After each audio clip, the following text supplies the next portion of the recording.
Don't fall, buddy, and then we'll go back to sleep. I used to do that with just random city webcams in Japan. Oh, I do that with TikTok Live. Yeah. Because they have TikTok Live, they have people.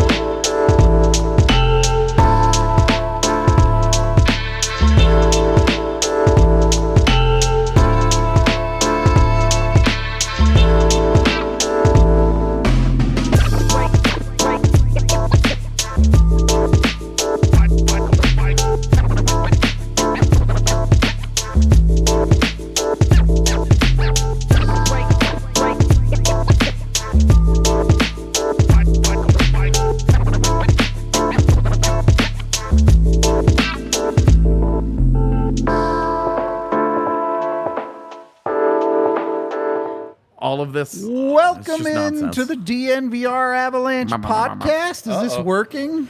Bars. Presented by a new DraftKings flag. Sportsbook. I'm going to say that's a new Iceland flag. Is our camera broken? Just the new girl's messing up again. New girl not starting off well. Classic. It's my first day. Sorry. Classic Wow. move. Either As way, is tradition. you don't need to see our faces. There you go. Oh. Avs taking on the Arizona Coyotes tonight. Gonna be a hockey game for sure. We'll probably talk about it a little bit, but We have to talk about apples. We have to talk about AJ's apples. about to pop off about something stupid. We have to talk about apples before we start, okay? I need people. So I have learned in the last 90 minutes, I have learned that there are people in the world who, when they read a book, say, cannot visualize the scene that they're reading. So it's like their brain is on permanent closed captioning. So they can't visualize it. And I was showing you guys different gradients of a picture of an apple and asking you guys which ones you guys were, because if you picture an apple, do you picture you close your eyes and you can see it? Do you see a fully formed apple that can spin around and you can eat it and you can do all kinds of, you can taste it, you can touch it, you can interact with it? Is it a fully formed apple, or is it just nothing? You understand the concept of an apple, so you could be like, oh, it's red and it's got it's shaped like a fucking apple, it's like that, right? But you can't see it. And my brain cannot process the idea that somebody could read a book and not picture it. Why would you read a book if you couldn't picture it? Well, this is what I'm saying. Imagine reading Harry Potter or Ender's Game, which were books that were super visualizations for me, because they were a book that's set in London. You're like, oh, I've seen pictures of London. I can do this. But Ender's Game in space. Well, and doing with puzzles with a bunch of technology that's never been invented, so it's everybody sees it differently in their own brain, and then they make a movie and it destroys all of those perceptions. And that movie sucked. Yo, it was fine. Which movie? The Ender's Game. Never saw it. Compared to the book. I mean, I read the book 400,000 times, and several of the other ones in the series. Did you read the ones where he's going out and? I did not continue with the actual Ender. I liked Ender Shadows, but I liked the books about Bean.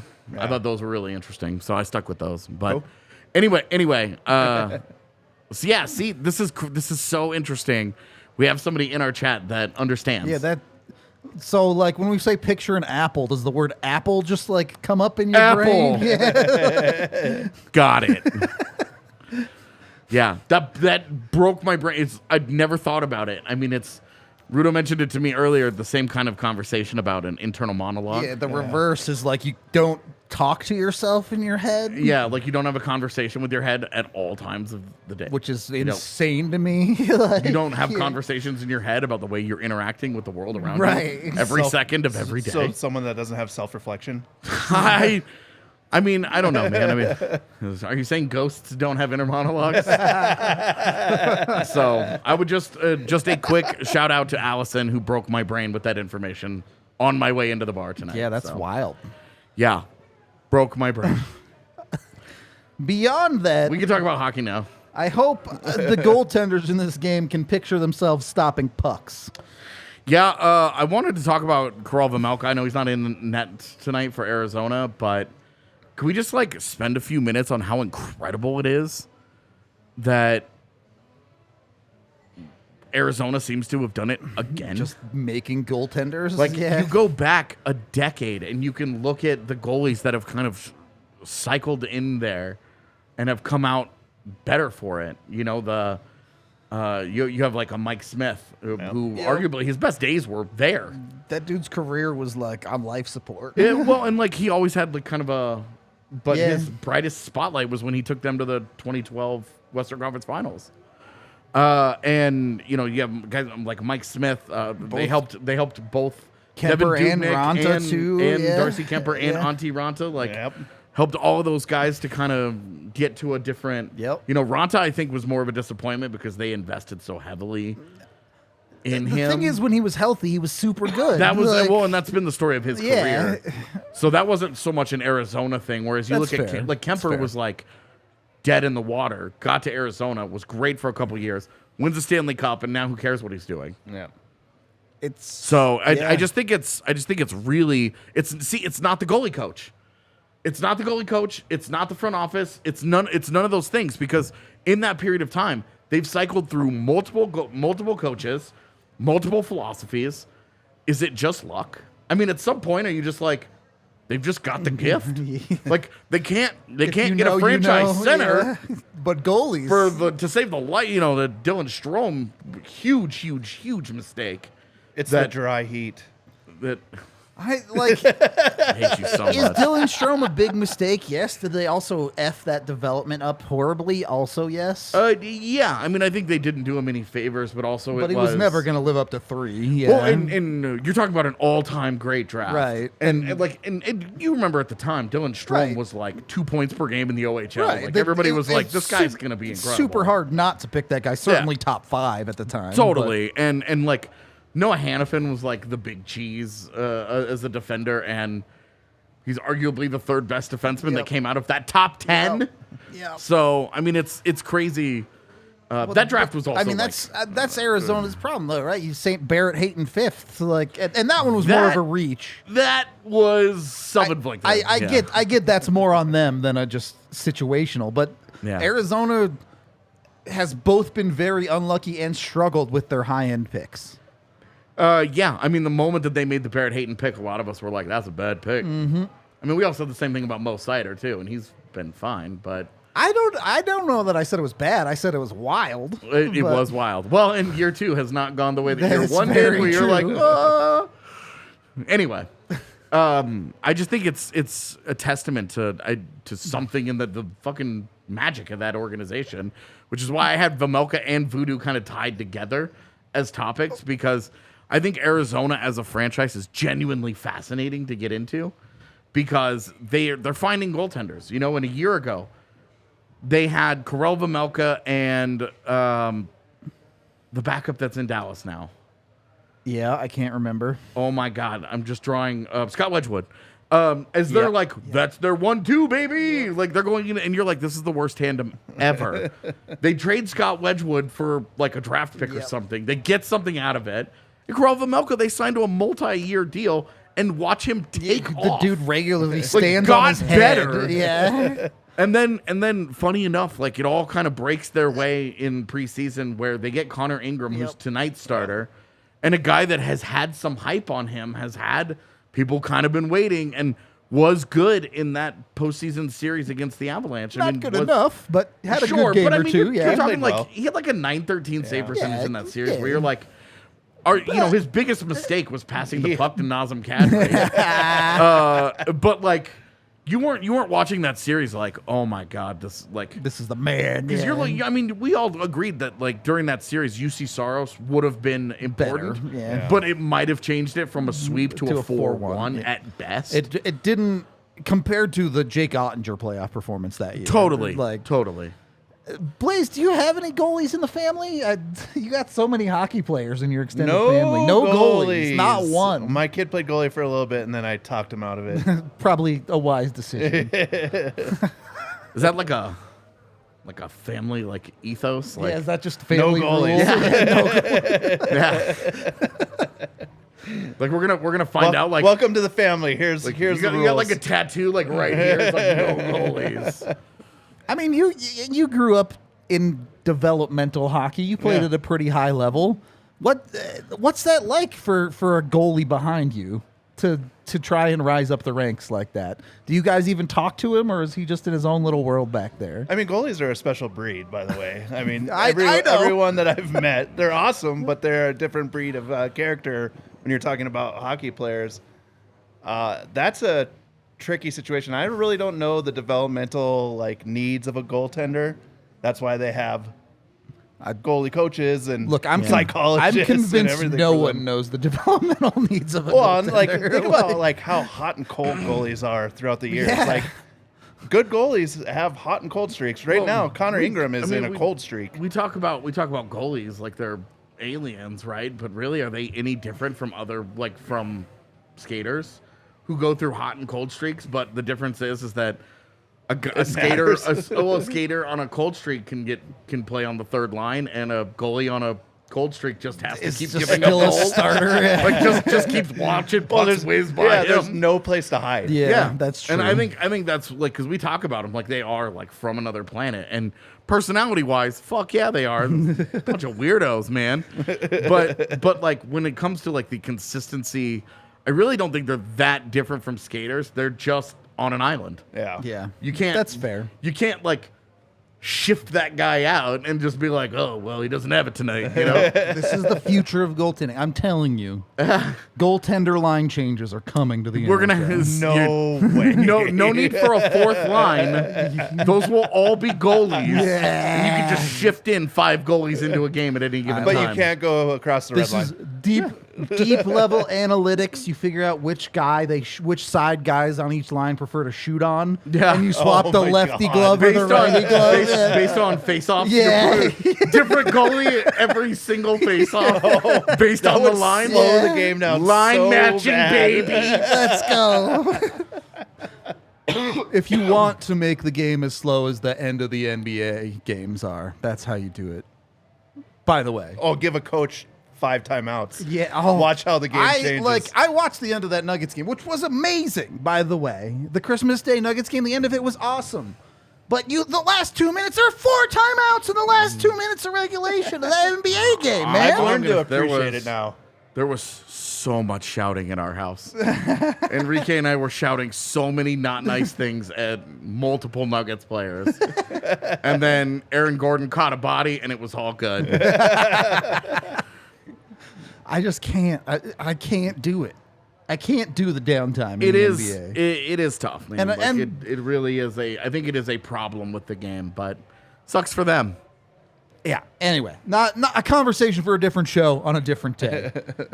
We kind of drifted into the goalie voodoo conversation with the hot and cold a little bit there. Yeah, I mean, should we just do this backwards? Should we talk about game notes? Because we've had a lot of Yeah, people. so we kind of skipped a over lot of the people game in notes. chat wanting to know injury updates, Yeah, and there were a lot sure. of those today. We do have the my $2 goodness. super chat from Banks here, who says any official word on Nuke, he's gonna miss some time. Is what we got. It sounded like the timelines for Pavel Francouz and Valeri Nichushkin were still being Up determined. in the air. Yeah. Still trying to figure them out. I had a fun thread on Twitter today about what Pavel Francouz got for Christmas that led to his lower body injury. A lot of you said it was wrestling with Tyson Berry. That was funny. Better but than what I was gonna say. I mean, somebody said a sex swing. Yeah, that's but- where yeah. I was headed. Yeah. I mean, that was the obvious right answer, but it was. It was a fun thread, but also dude, come on. I already said hi to your wife, Jeremy. Thank you for the $5. Much appreciated. I'm assuming that was your wife, unless it's someone else's wife who's also at the bar without their husband. Yeah, from Baltimore? Is that right? Totally. I have no idea. Said hi. Took a picture with her. She's awesome. Anyway. Injury updates. Cogliano is back. Yeah, it was funny. It was like, oh, he's gonna miss these 3 games, and we'll see. And I'm like, he's fine. And that's about the only. I Guy's guess a warrior, man. McKinnon continues to skate, which is good news. Yeah, sounds like sooner than later with McKinnon, Manson and Byram. Not so good. much. Yeah. Helm still no TBD. timeline really. The helm Which thing is is starting weird to get because weird. he's been skating for a while. Because he was so close at the start of the season, And then had to there was a redo setback, it, and then yeah. they had a surgery. and then now it felt then- like he was getting close again. So strange. Brutal. So the Darren Helm thing remains more mysterious to me than Bo and Byram, where it's just like something's wrong. With Bo, it's like he can't skate. Clearly, whatever. yeah, you like know. there's something wrong. It's a lower body injury. Like we'll see. Everybody's got these weird theories about it, and it's like he probably has like some goofy leg injury, you know, Yeah. It's a high ankle sprain or some shit that just won't go away. If you ever had a high ankle sprain, you know that feel. Yeah, exactly. Like it's one of those things. It just lingers and lingers and lingers, and you're like, God, is this ever gonna end? It's like this most recent flu. Like the cough just lingers for weeks. It's the worst. You know, for the record, the Avs were 2-1-1 against Arizona last year. Yeah. We pumped the brakes on this like wasn't Arizona that has bad. Colorado's number bullshit. Anyway, I saw a lot of it today, and I was like, can we stop with this? Also, I know Canada sucked in their first WJC game, but if Chicago and Arizona could go ahead and win a couple more games, I don't need Bedard in this division. Dude, Just please no. all I'm saying is Sean Barons is fucking awesome. He's dope. He's And- the Did man. he have 2 goals in that first game? if he had a goal and assist. Goal and assist, 2 If points. he could go ahead and play against Latvia every night, he would be something else. Did you know what I heard today too? Is they actually Just have leave it on the microchips bar. in those pucks. Thank They you. what? They have microchips in the pucks at the World Juniors. Amazing. Yeah, I love that. yeah. Tracking- We need that. track- Yeah, everything. every need to every get league there. should Yeah. have that immediately. So like when Yeah, a puck Connor goes out Bedard of play, fucked. they were I saying know. when a puck goes out of play, they run down and switch out the pucks because the pucks are expensive now. Yeah. So trade them out. Yeah. Fox tracks mode. Barons is more like a Torrey Krug than a Yeah, Cale Makar. is not going to have. Not that he's bad offensively, but Yeah. won't have that level of offensive Yeah. punch. I mean, I don't even think he gets to Krug's level, but Yeah, that's the I more agree, style actually. of player that he will be. Still, But anyway, yeah, Connor Bedard is nasty, and I look at the bottom of the standings, and I'm like, oh, San Jose and Anaheim and Chicago, and everything great. He's coming out it's west. like, oh god. Not only is he coming out west, but Adam Fantilli is coming out west, and Leo Carlson might be coming out west, and It's a deep draft year. Matvei Michkov Yep. is one of the most yeah, fascinating that draft one's cases. Really, really curious. Because that guy is kicking ass in the KHL, but will not be in North America for at least, I think, 3 years. Yep, So that's interesting. we'll see. Anyway, That's the one bummer about the Russia not being in the Oh, World totally. Cup is not being able to see how they're Michkov and those how they guys, match yeah. up with everybody else. there's a couple of other Russian kids this year that are first round, like, and could be in that Colorado, like, Yeah, and I'm the Russian factor more precarious than ever. So Yeah. from a true. draft standpoint, it's going to be already a fascinating year because the high end talent is crazy. Yeah. I was arguing about Zach Benson earlier today and how I think he's overrated, and people were fighting me. it's a good thing we have an off day pod tomorrow, so you can get all this hockey talk out. Sorry. All right. The 3 days off where I didn't think about hockey, the brain turned back on, and it's Yeah. like, go! So The 3 days off were needed, though. Like, Oh, my God. Honestly, so much Mass Effect. Blaze, make us some money again tonight with DraftKings Sportsbook. Oh man. All right, let's see what I did here. We got a graphic? Cuz I can't remember what I took. There's a graphic back there somewhere. You just got to move it to the front. We're figuring Drum it roll, out. please. We've got Makaro. Makaro over 3.5 shots. Yeah, we can read that. There it is. All right. All right. Yeah.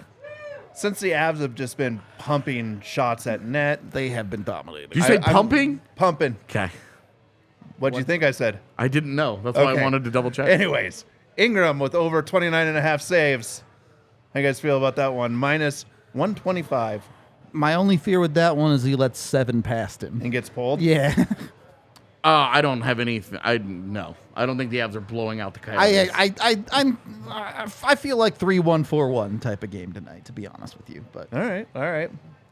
I've watched a handful of these Coyotes at Mullet Arena games, and they're all fucking weird, dude. I trust nothing about this game. Well, I mean, over 29.5 shots. They've been I feel averaging like that, in the 40s. that feels safe to me. Yeah. I'm good with that one. And then you pick 2 free money bets after Well, I that? mean, you got to ride Mikko until it stops Of paying course. off. It's gone up to over 1.5 points at plus 105. It's still positive money, so Yeah. he's going to have to be a factor again. There was no Charles Houdon bets. Sorry, I mean, I know would why that have is? taken it. I would have taken it in a heartbeat Do you know why that is? because he's too good. He pays out. Okay, I'm good with that. We'll go with that. DraftKings didn't want to lose money on Charles Houdon. With Blaze's bets, make sure you sign up for a new account at DraftKings Sportsbook with code DNVR. You get amazing odds boosts every single day. Must be 21 or older, Colorado only. Other terms, restrictions, and conditions apply. See DraftKings.com/sportsbook or the show notes below for details. All right. Any final thoughts as we head into this game here? I'm Just so picturing excited. an apple right I'm now. I'm so Yeah. excited to have hockey back. Like the days off were absolutely necessary, but as soon as I got to the bar, the adrenaline It was just like, let's spiked, go. Where I was like, all right, and, like they're gonna go out and they're not gonna score because I saw a tweet today. I think they're shooting 3% at 5v5 this month. It's in so December. bad. It's been so bad. 3%. Unsustainably bad. Well, and this is why it's like this is not gonna be like this is not gonna continue. But also, you don't look at their lineup and go, well, there's the answer. Like, Mikko can't do more. right. Yeah. You know? So, Mullen Arena is just CC's arena with different branding on it. you need to side by side. I'm going to. Yeah. Yeah, I mean, I like Houdon should feel at home. It's not too different from That's the true. Eagles arena, honestly. Like, Well, just this one is saying. just like the makeup where it's like the way that the bowl's set up. It's a sunken Yeah, bowl. yeah. But then also like the concession stands is in have the the- same spot. yeah. They've got the VIP the seating booths above up it. above, yeah. For my money, the sunken bowl concept, Oh, Choice. love it. much better. It's hella steep. I'm gonna use hella. Hella steep, sunken. CC. Are we just talking about a weed pipe at this point? Like, come on. Anyway, we're going to wrap this one up as puck drop is less than 10 minutes away. No watch along because we have the crossover. Nuggets also playing tonight. So we'll miss you there, but we'll see you post game where we'll break down everything that happens in this game no matter what. We hope to see you tune in for that. No Until watch then, along. we'll talk to you later. Terrible. Yeah, What? Nugs play at 8.